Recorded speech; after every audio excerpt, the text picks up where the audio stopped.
La France a beaucoup insisté sur le besoin de renforcer la gouvernance économique en Europe. Et je tiens une fois de plus à remercier le Premier ministre François Fillon, son gouvernement et la France pour le soutien sans faille à cette idée d'une gouvernance économique renforcée. Nous avons mis quelques propositions sur la table. Nous aimerions voir du progrès sur la base de ces propositions dans les mois à venir. Nous devons progresser tout aussi bien sur le renforcement de la coordination économique, mais aussi sur la régulation financière comme sur l'approfondissement du marché intérieur.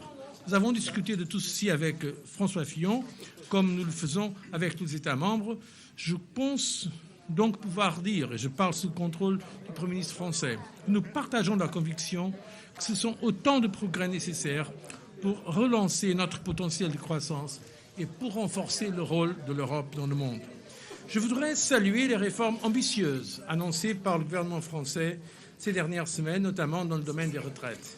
Ce sont des réformes importantes, non seulement pour la France, mais aussi pour l'Union européenne dans son ensemble, puisqu'elles sont la traduction de notre réforme pour la compétitivité.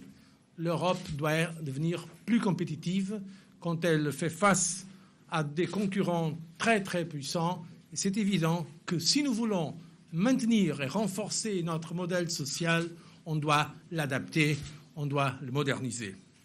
Nous sommes dans une période de reprise économique, mais c'est une reprise encore fragile. Notre objectif commun est donc de consolider durablement la reprise. Sur ce point, nous avons obtenu les orientations que nous souhaitions au sommet du G20 à Toronto. L'Europe a parlé d'une seule voix. À l'intérieur de l'Union européenne, nous voulons relancer la croissance, créer des emplois. C'est là tout l'objectif de la stratégie Europe 2020. Afin d'encourager cette croissance, nous devons restaurer la confiance en nous engageant dans des réformes structurelles favorables à l'assainissement budgétaire. C'est cette dynamique vertueuse que nous avons défendue à Toronto et que nous devons réussir à générer.